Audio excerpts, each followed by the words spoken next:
सहाय प्रक्षीणक्लेशराशिर्विषमविषधरो अनेकवक्त्र सुभोगी सर्वज्ञानप्रसूतिर्भुजगपरिकरो प्रीतये यस्य नित्यम् देवो हि शस्सवो व्यात् सितविमलतनुर्योगदो योगयुक्तः योगेन चित्तस्य पदेन वाचां मलं शरीरस्य च वैद्यकेन योपाकरोत्तं प्रवरं मुनीनां पतञ्जलिं प्राञ्जलिरानतोऽस्मि आबाहुपुरुषाकारं शङ्खचक्रासिधारिणं सहस्रशिरसं श्वेतं प्रणमामि पतञ्जलिं श्रीमते अनन्ताय नागराजाय नमो नमः अस्मदाचार्येभ्यः सर्वेभ्यो नमो नमः ॐ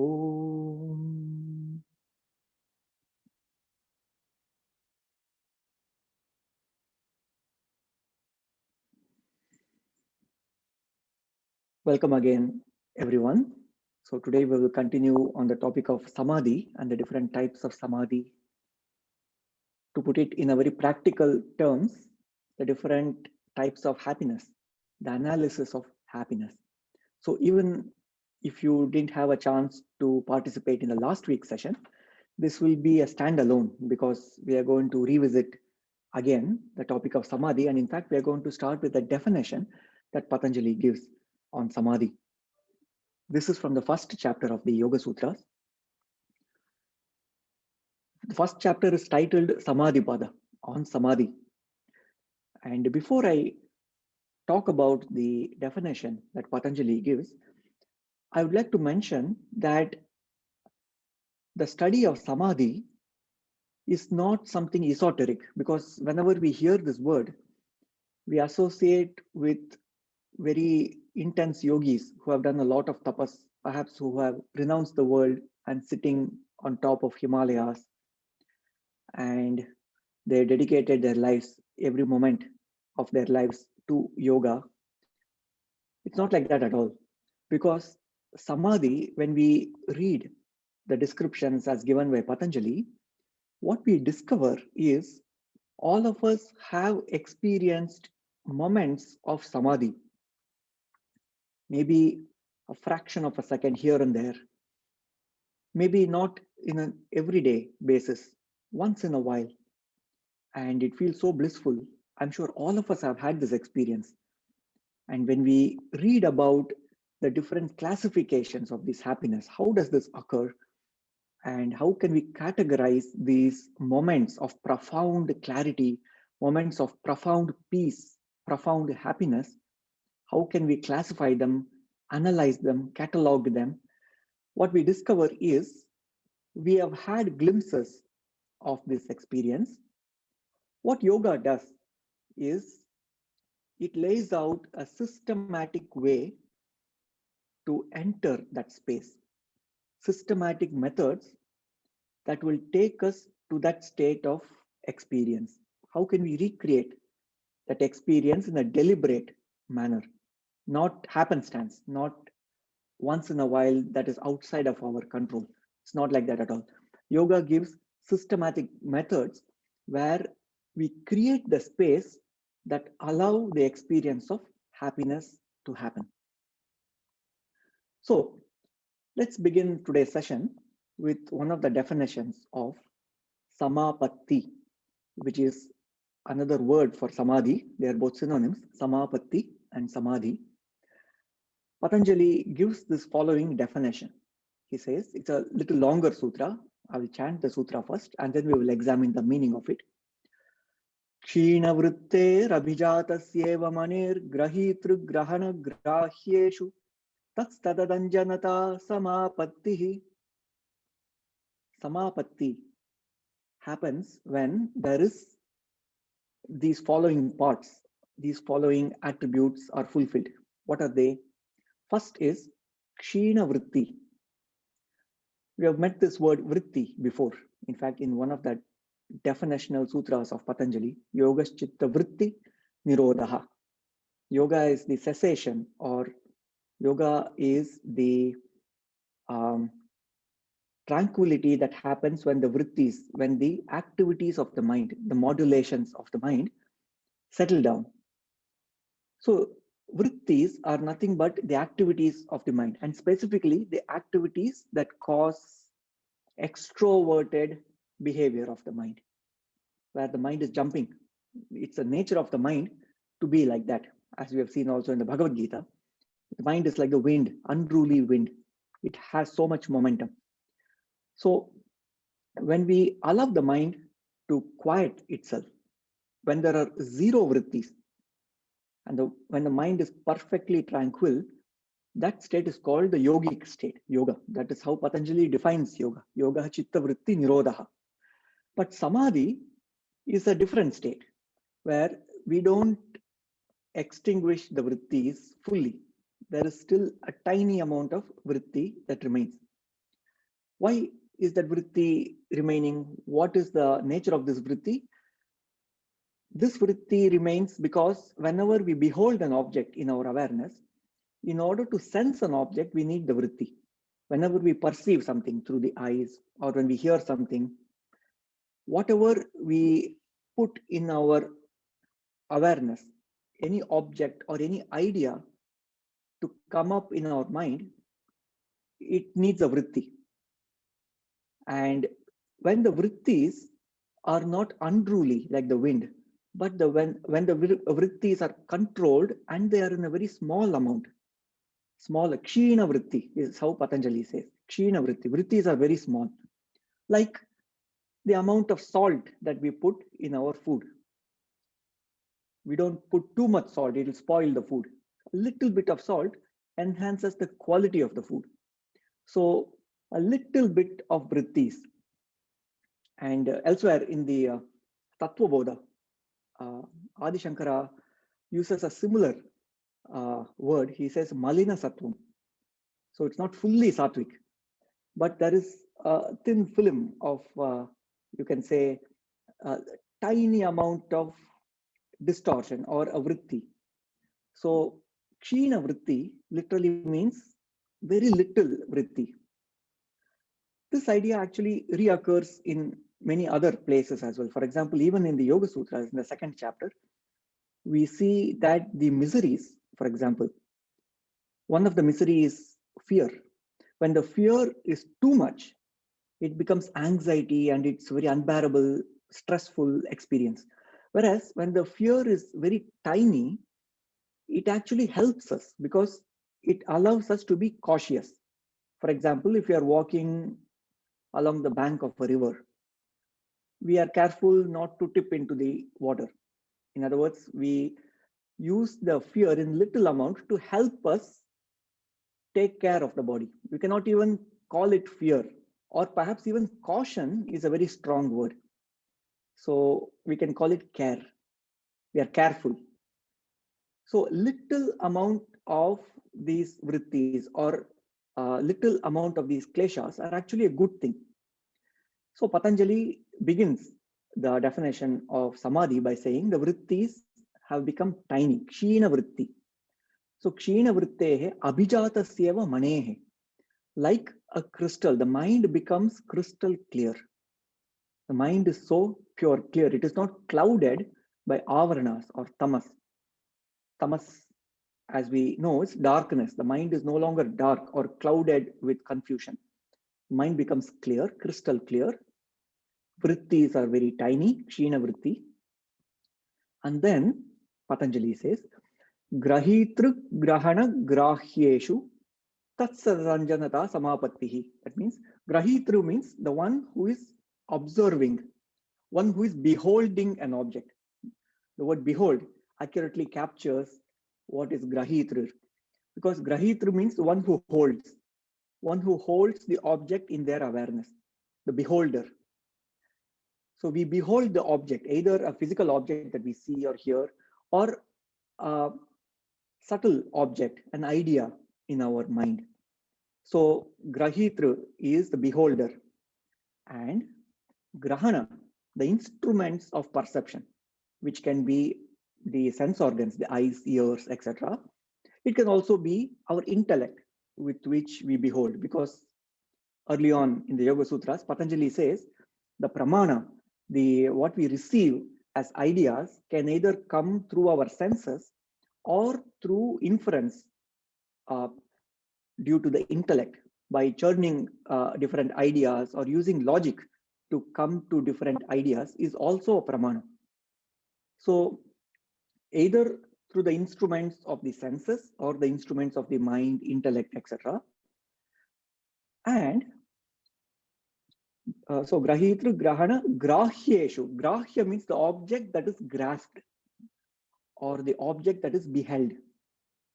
All these three, namely the observer, the instruments of observation or the instruments of perception, and the object that is being perceived, which can either be a physical object or a subtle object, a thought in the mind.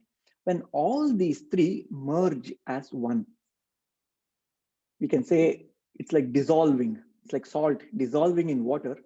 You don't see the form of the salt anymore. It just merges with the water. Everything is one. Like that, when we are so engrossed in that thought, in that idea, in that object, when we are so engrossed in it, then this experience is called samapatti, is what Patanjali says. So let me repeat that sutra. Kshina vrittehe abhijatasyeva manehe grahitru grahana grahyeshu tatstatatanjanata samapattihi. When all these three come together, namely the observer, the observed, and the instruments of observation, they're all one. The vrittis are small and the mind is crystal clear. When all these are in place, we experience samadhi, he says, or samapatti, which is a synonym of samadhi. So this is one definition that Patanjali gives. Another definition that he gives in the Ashtanga Yoga chapter, in the Ashtanga Yoga section, it's another facet of samadhi, which I will mention briefly a little later when we talk about nirvichara samadhi, because when Patanjali talks about nirvichara samadhi, he says the definition of nirvichara samadhi is very similar to the definition he gives in the Ashtanga Yoga chapter. We will see that a little later. Okay, so this is samadhi or samapatti.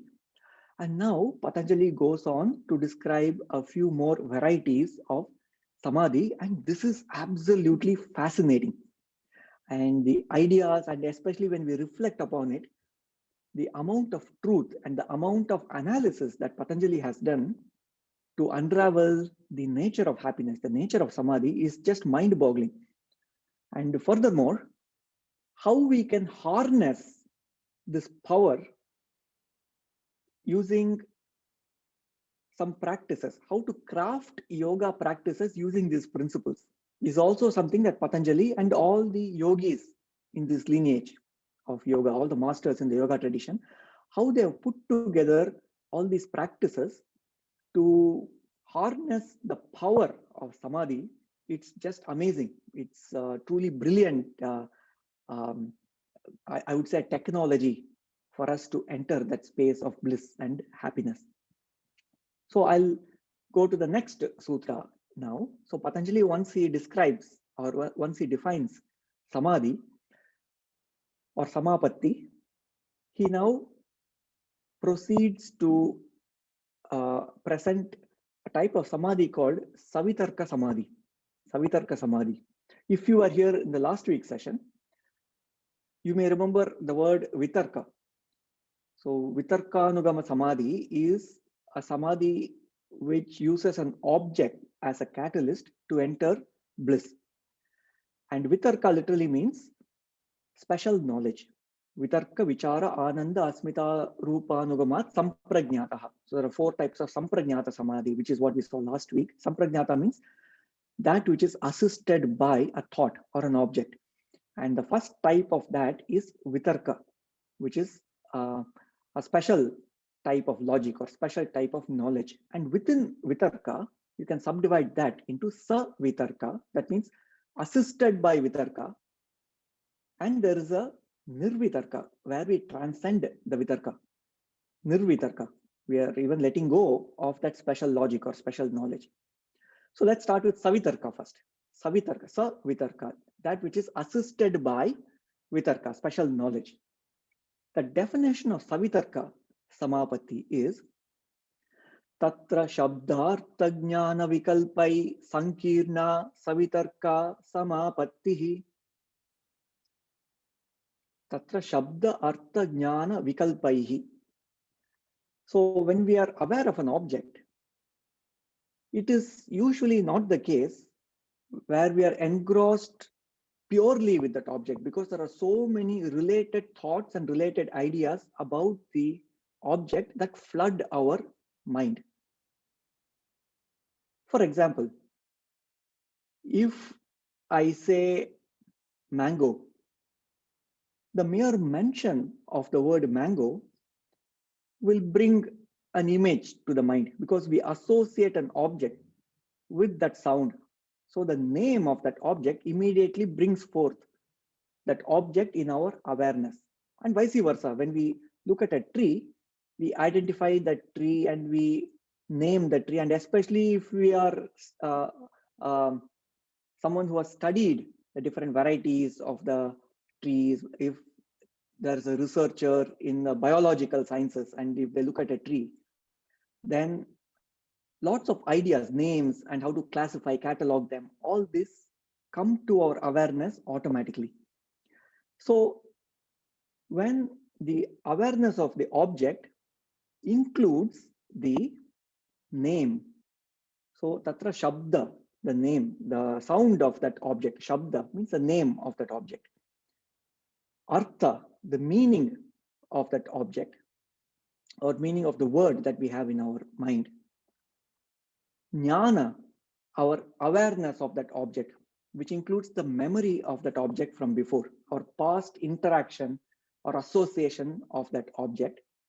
And then vikalpa. Vikalpa is also another word that we have seen before. It's one of the vrittis. Vikalpa means imagination. What we imagine about the object. For example, it's like little kids when they hear Santa Claus. So the mere sound, when they hear that sound, immediately that imagination comes, the stories and all the whatever they have heard about that object or whatever they imagine about that object, all of that will come to their mind. So these four aspects, Shabda, Artha, Jnana, Vikalpa, comes along with the object of awareness. It comes with this wrapping paper, you can say. That object doesn't come by itself, it comes packed in this wrapping paper. And this wrapping paper consists of the Shabda, Shabda, Artha, Jnana, Vikalpa. So these four come along with the object when we hold it in our awareness. In fact, it is said that it is very difficult to separate the object and the name of that object. In fact, there is one very famous verse that captures this idea so beautifully. Vagartha viva sampriktau, Vagartha pratipattaye, Jagatah pitarau vande, Parvati parameshwarau. In fact, this verse was pointed out by Dr. Raju in one of the previous talks I had given on Savitarka Samadhi when I mentioned that. So immediately he pointed all of us to this verse. Vagartha viva samprukta. Vag and artha, the word and the meaning of that word, how much they are coalesced together, how much they are bonded together. Like that, Parvati Parameshwara. Parvati and Parameshwara, so much is their bond between the two. They're inseparable, is what the idea that is presented in this verse. So the word and the object, they go together hand in hand. They're so tightly coupled. And it is our experience also. To give a couple more examples, supposing we are asleep, maybe not in the deepest sleep, but we are, say, dreaming, or we are barely aware of the surroundings. And there are some noise, people are speaking outside, you can barely hear them. But the moment someone calls out your name, immediately we wake up. You see, that sound has such a profound impact. The moment they call your name out, we awaken from slumber. So the name, the word that points to that object, it has so much power, because when we use that word, we can awaken that principle, is the idea here in yoga. In fact, this idea is harnessed, this idea is used in some yoga practices, such as in the practice of japa. Japa, repeated chanting of a mantra. And Patanjali prescribes this practice when he talks about the Ishvara principle. Ishvara, he says, Tasya vachaka pranavaha, Om or Pranava sound, the Pranava, the primordial sound, is the name of Ishvara, he says, Patanjali says. So if we want to awaken that Ishvara Tattva within us, just like if somebody is sleeping, you call out their name and they awaken, like that, if you want to awaken the divine principle within us, then call out the name of Ishvara. And what is the name of Ishvara? Patanjali has given that idea here, Pranava, which is Om. Just by calling out the name of Ishvara, which is Om, and use Om as a japa, continued chanting, either verbally or mentally, this practice awakens the principle, the Ishvara Tattva within us, because ultimately when we probe into the core of our being, the Purusha that resides within the heart of all beings is none other than Ishvara. There is no difference ultimately when we go to that level of consciousness. And as Bhagavad Gita so beautifully puts it, Ishvara sarva bhutanam hriddesherjuna tishtati. Ishvara resides in the heart of all beings. And elsewhere, Bhagavan Krishna also says, Ahamatma gudakesha sarva bhutashayastitaha. Ahamatma, I as the Ishvara reside in the heart of all beings, he says.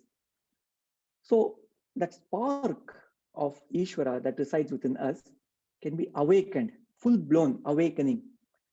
That can happen by using the power of the sound, because the sound and the object that it represents are so tightly coupled. And just by using sound, we are awakening that object. We are awakening that entity. So that is the power of Shabda, Artha, Jnana, Vikalpa. When all of these are encasing as a gift wrap, you can say, the object that we are contemplating upon in the Savitarka Samadhi. So Shabda, Artha, the meaning, and then Jnana, the memory of it from the past, and Vikalpa, our imagination of it. So our memory of it from the past, the Jnana, can also come in multiple layers. It's not just the memory that is superficial. Oh, I saw it yesterday. I saw the same object yesterday, or I had this experience in meditation last week. It is not just the short-term memory of the object, but it can also be the deeply imprinted memory from the previous births, from the previous lifetimes. And that's a very beautiful verse in the 6th chapter of the Bhagavad Gita that brings all this together. So Lord Krishna says, Purvabhyasena tenaiva kriyate hyavashopi saha jignasurapi yogasya shabda brahmati vartate. So Shabda Brahma, which is the sound Brahman, Ati Vartate. In fact, we can even transcend the sound Brahman. We can even transcend the mere name of that, thanks to the Purva Abhyasa, the Abhyasas or the practices, the discipline that we did in the path of yoga, even before this lifetime. All that has a momentum in this lifetime.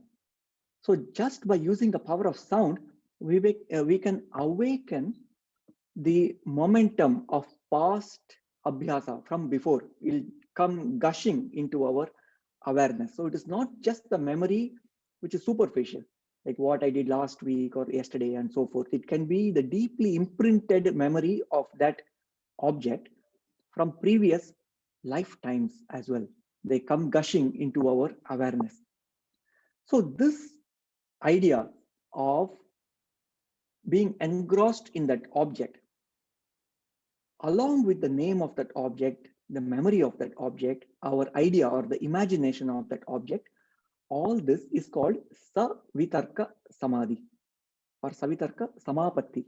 Sa means it's a upasarga, or it is a prefix that denotes assisted by. Assisted by what? Vitarka. Sa Vitarka. Vitarka means special knowledge. So here the special knowledge refers to the knowledge of its name and form and the memory and our idea of it. So this is Savitarka Samapatti. And then Patanjali goes on to the next type, which is, you can say, a complementary type of Samadhi, where we drop the wrapping paper.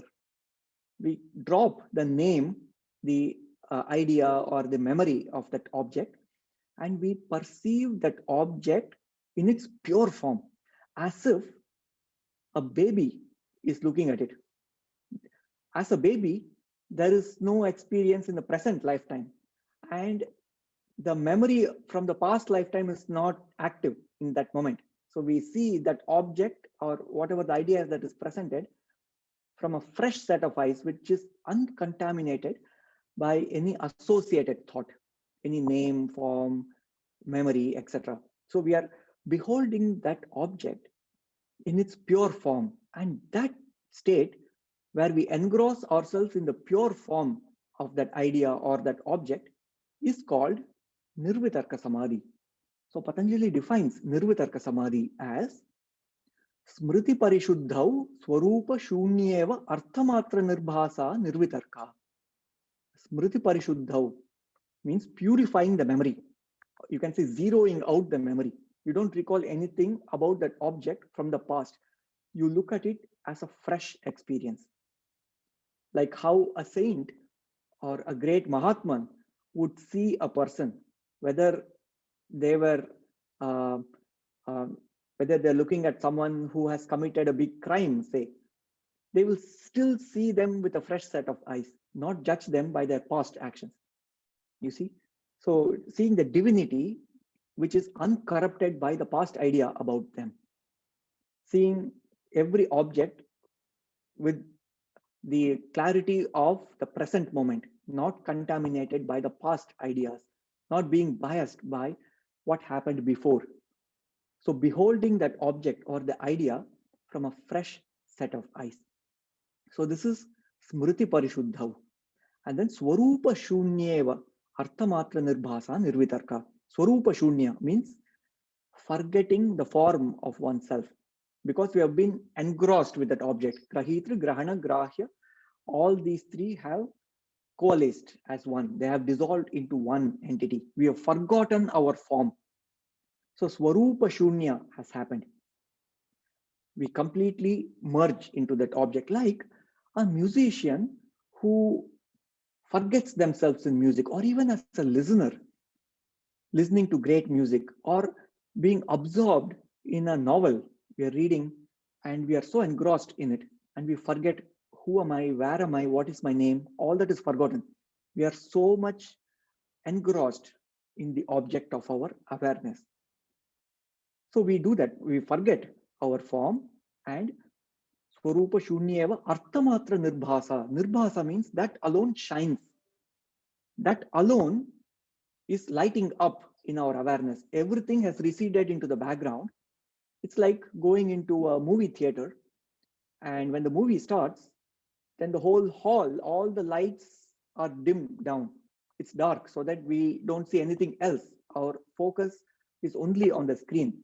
Our focus is only on the movie. That alone shines. Everything else recedes into the blackness. We cannot see it anymore. Like that, every other idea is not under the spotlight. Only that object of awareness is lighting up in our awareness, and we are engrossed with it, forgetting our form. This experience is called Nirvitarka Samadhi or Nirvitarka Samapatti.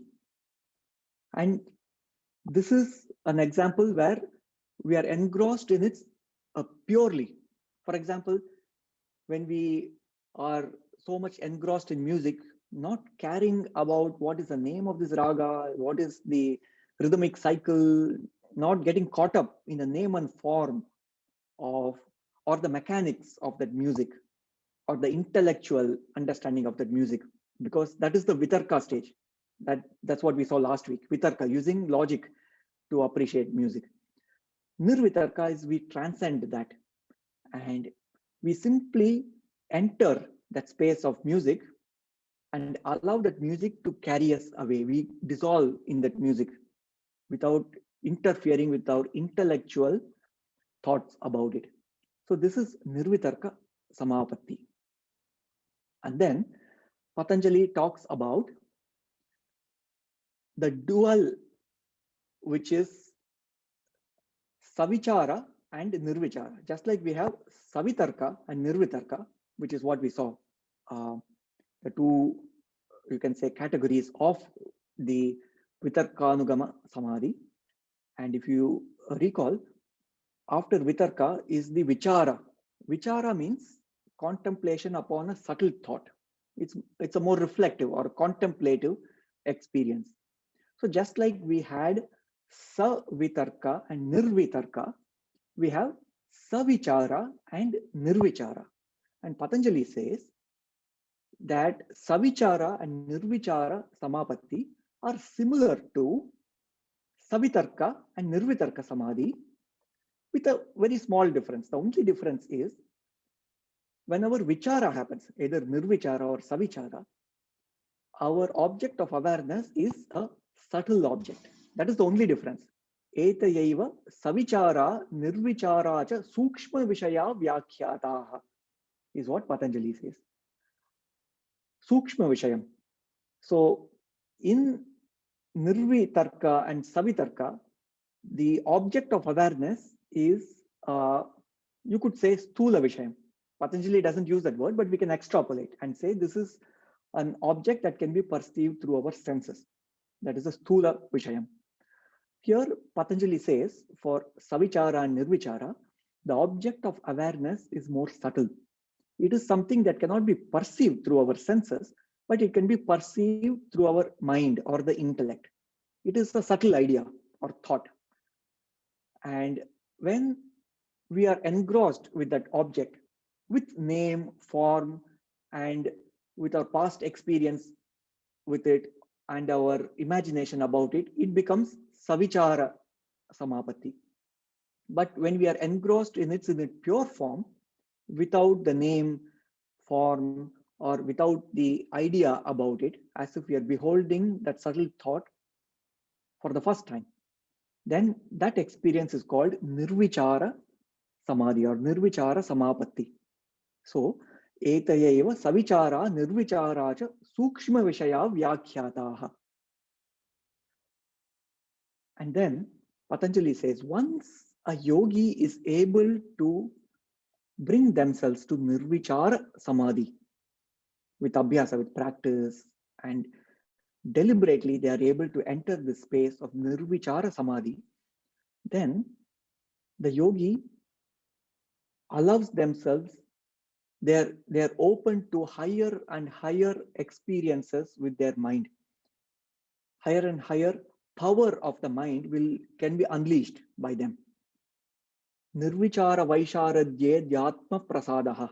Atma Prasadaha. There is a blessing of the Atman, or the peace of the Atman will radiate out for a person who is in Nirvichara Samadhi. A person in Nirvichara Samadhi, there is a profound sense of peace that comes from the Atma Prasadaha, Patanjali says, the blessing from the Atman. And then Ritambhara Tatra Prajna, their mind is filled with truth. They can see clearly, the truth will be revealed to them. Ritambhara Tatra Prajna. Remember that in all these Samapattis or Samadhis, the mind is crystal clear. So they're beholding through the eyes of clarity, through the mind of clarity. And when the yogi is able to bring themselves to these types of samadhis, they see truth. The mind doesn't distort the truth. The mind allows the truth of the object or the truth of whatever idea that they're beholding, the truth will be perceived by them. Shrutambara tatra prajna. And then Shrutanumana pragyabhyam anya vishaya visheshar tattvat. Shrutanumana pragyabhyam. Whatever that was heard or whatever that was inferred. So usually we gain knowledge through one of two ways. For example, in our educational system, we gain knowledge because we are taught about it. Somebody tells us using words. So we hear that knowledge, Shruti, we hear about it and we educate ourselves. Or we are also, we can gain knowledge through our intellectual capacity, Anumana, using inference. So whatever we hear and through whatever we deduce or logically conclude using our intellect. But Patanjali says there is an even higher level of beholding that knowledge, which is directly perceiving the truth. And that can happen when we are in these samadhi states, because the mind is so clear, whatever is our object of attention, whether it's a physical object or whether it's an idea, like a mathematical idea, etc. We are able to gain insight about that object, the truth about that object. You can describe this as intuition. What a person with that level of clarity can see, others cannot see. Because for most of us, perhaps, our mind is more clouded. We don't have that insight to see what a genius person can see. So these types of samadhis brings the practitioner to that level of clarity. We awaken the intuition, the intuitive power. So this brings a very beautiful point, namely, samadhi is not just a happy experience. It is not just something that gives us an experience which is useless. In other words, this samadhi has a practical value because it gives profound ideas to us. It reveals the truth to us. And because it awakens our intuition, we are able to see something that others cannot see. We are able to, for example, if we choose a subject to study, then we are able to see much more clearly. We are able to see much higher knowledge that cannot be, that cannot come from hearing about it or inferring about it. And one classic example to give is how a genius, say, such as Ramanujan, a great name in mathematics, one of the greatest mathematicians. So when Ramanujan, he had such great intuition in math that all the formulae, all the very beautiful formulae that he came out with, when the other mathematicians were wondering, how did you come up with this formula? Can you prove that to me? How do you know it is true? Can you prove that to me? And because they could not see with as clear eyes that this formula is indeed true. So they need to convince themselves through the intellect that this is true. And at that point, Ramanujan was at a loss for words because for him it was obvious. He could see it. His clarity was so deep that he could see it. But to put it in a way that others can understand, he had to come up with a way to logically, step by step, able to prove it so that others can appreciate his work. So this was actually a little bit of a burden for him, because for Ramanujan, it was so clear, it was obvious, self-evident. So such is the power of intuition. In intuition, we are able to see something so clearly, we don't need logic or intellectual inference to convince ourselves. Perhaps it is needed to convince others, or perhaps to give more confidence to our intuitive abilities as well. But the point is that whatever we gain through intuition, that knowledge, that quality of knowledge is at a much higher scale. It's a higher knowledge that comes to us, which is far greater. It is supreme knowledge that comes to us, which is greater than what we hear or what we infer through our intellect. So this is the power of the So when we reach the nirvichara samadhi states, we awaken to intuition. Shrutanumana pragyabhyam anya vishaya visheshar tattvat. And then Patanjali goes on to say, whatever samadhis that we have looked at so far, they are called sabija samadhi. Ta eva sabija samadhi. Samadhi with seed. Seed means the idea of that object or a subtle or the subtle object and so forth. So when that seed also is dropped, and ultimately the subtlest seed is our samskaras. When we drop that also, Patanjali says we will enter what is called the nirbija samadhi. Nirbija samadhi. That is the seedless samadhi where there is no thought and there is simply the being. The yogi is, we cannot say anything more than that. So with this, allow me to stop here today. Let me hand over to whoever would like to chant the Hanuman Chalisa. Thank you once again for your enthusiastic listening.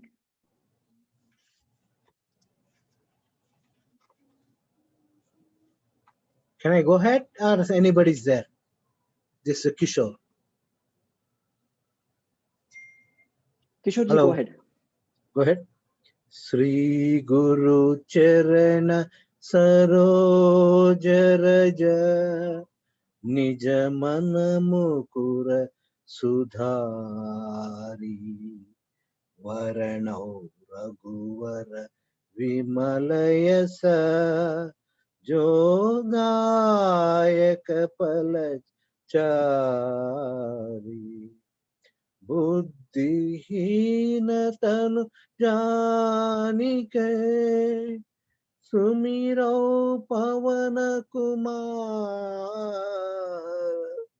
बल बुद्धि विद्या देहु मोहि हरहु कलेश विकार जय हनुमान ज्ञान गुण सागर जय कपीसति पुलोक उजागर रामदूत अतुलित बलधाम अंजनी पुत्र पवन सुत नाम महावीर विक्रम बजरंगी कुमति निवार सुमति के संगी कंचन वरण विराज सुवेसा कानन कुंडल कुंचित केसा हाथ वज्र अरुध्वजा दिवेराजे कांदे मूंज जनेऊ साजे शंकर सुवन केसरी नंदन तेज प्रताप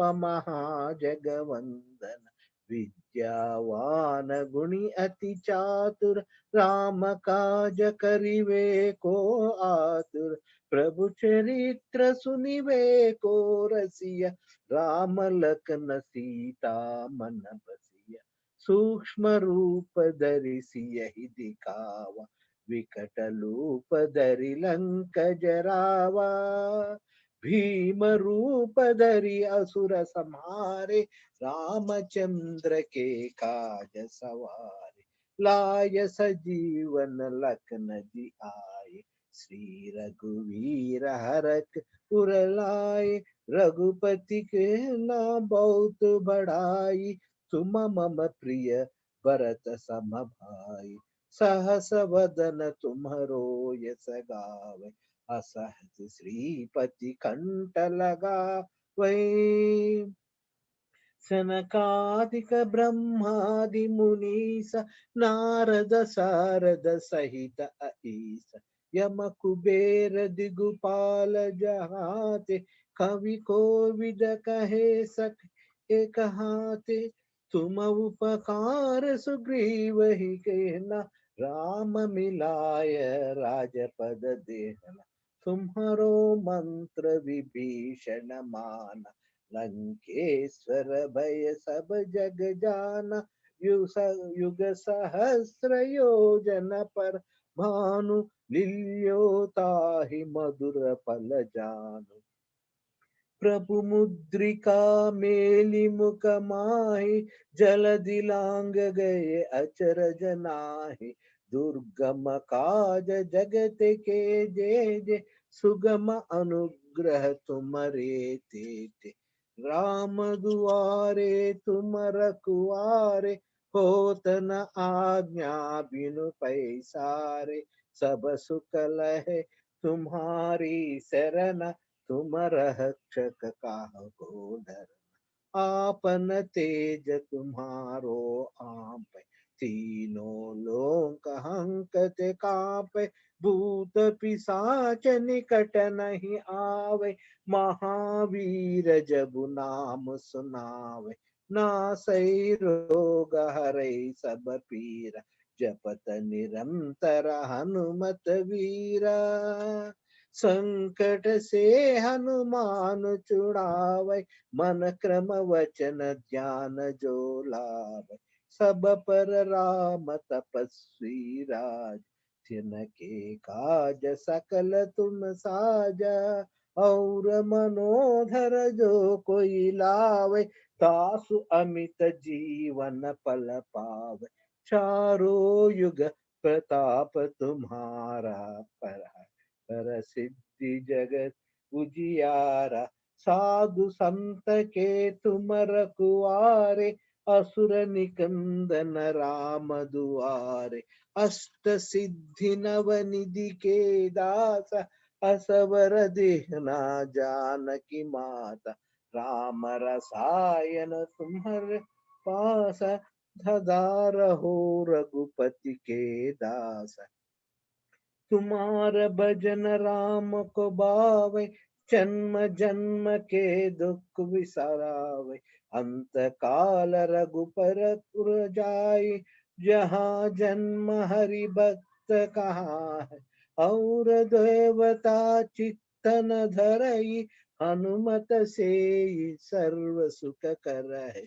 संकट हटई कट मिटई सब पीरा, जो सुमिरौ हनुमत बलवीर, जय जय जय हनुमान हनुमान गोसाई, कृपा करो गुरुदेव की नाई, जो यस सतवार पाठ कर कोई, छूट है बंदी महासुख होई, जो यह पढ़े हनुमान चालीसा, होई सिद्धि साखी गौरी स, तुलसीदास सदा हरि चेर, कीनय हृदय महदेर, पवन तनय संकट हरणा, मंगल मूर्ति रूप, राम लखना सीता सहित,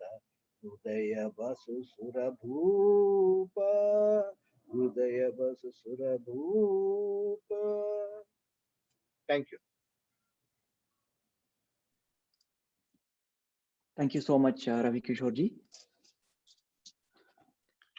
So allow me to chant the Shanti mantra, and after that, we will open up for any comments or questions from everyone. Om Sarve Bhavantu Sukhinah, Sarve Santu Niramayah, Sarve Bhadrani Pashyantu, Ma Kaschid Dukkha Bhag Bhavet. Om Shanti Shanti Shanti. Harihi Om Shri Gurubhyo Namaha. Harihi Om. Thank you. Sriram, thank you so much.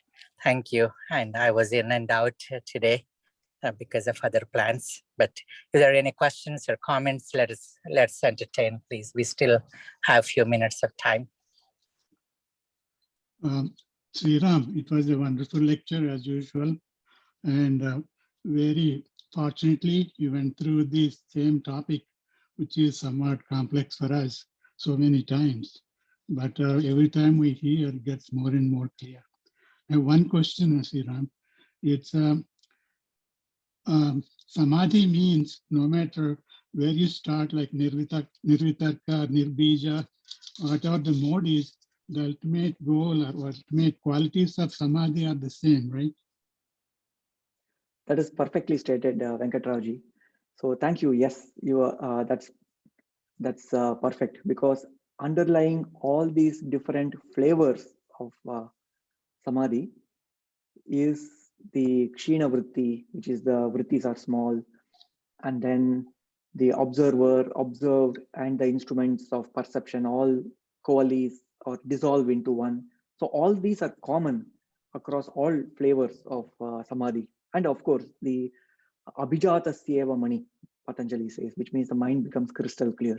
So all these are common across all the samadhi flavors. And you are right, Venkatrauji, because these are subtle ideas and it takes repeated study. And each time I read about it, and each time I read about one more commentary of the Yoga Sutras. So starting with Vyasa's commentary, Vyasa Bhashya, and then the Bhoja Vritti, the commentary by Raja Bhoja, and so forth. So each of them give their unique perspectives and the facets, the different meanings associated with the sutras. And it helps to hear again and again through different perspectives to gain a deeper understanding. And that's been my experience as well. Thank you, Sriram. I was thinking all the time I was of dull intellect or something. Another question is... because according to yoga, everyone's intellect and everyone's mind can be harnessed. The power of the mind can be harnessed. Yes. Another thing I learned today is when we get into the ultimate goal beyond the samadhi, all our intellect stops to function, your intuitional capacity takes over. That is what the purpose of intellect not being there is, the one thing that we have to make sure to see we are in that state of samadhi that we need to. That's very nicely stated, Venkatrauji. In fact, it reminds me of, there is a quote, a very famous quote by Albert Einstein. And I forget the exact words, but he said that in a true scientific inquiry, the highest pedestal or the highest importance should be given to intuition, and intellect or the power of logic should serve the power of intuition. But he said that unfortunately, during this day and age, he was talking like 100 years back, but I guess it applies even now, that there is so much value that is placed on raw intellectual power, and people sometimes forget about intuition. They give it like a second pedestal. But we should turn it around, is what he expressed his thoughts. And that's a very famous quote. I'll find that quote and I will share maybe in the next session or so. But that's the thought that is coming from a genius himself. And I think that was very nicely articulated, where the intellect should serve the intuition and not the other way around. Thank you so much, Veera. Thank you, Venkatravi. In fact, I should also mention that, so Venkatravi and Dr. Raju, you have heard the same talk, I think, multiple times so far over the course of so many years. So I was little, I would say, apprehensive whether it might start to become boring, but looks like it's still an interesting topic. Thank you, Sriram. I do not know whether there's enough time to talk, but I just wanted to ask you this for last couple of sessions. So samadhi and then samadhi.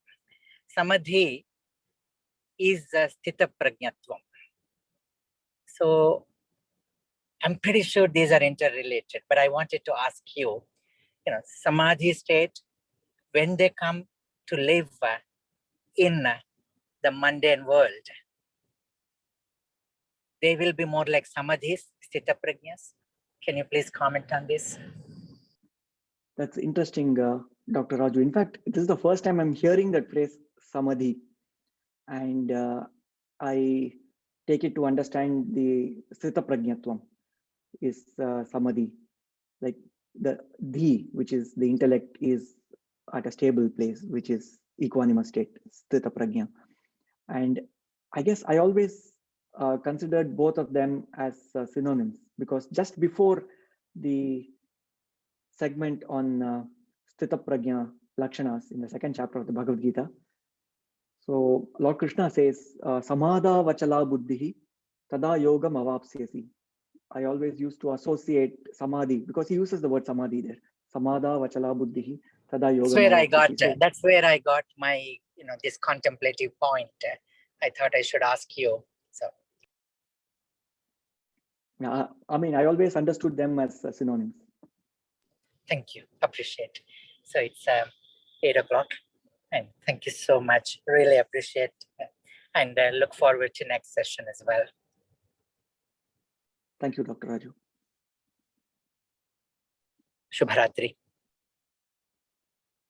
Dhanyavadaha. Shubharatri. Shubharatri. Thank you. Thank you.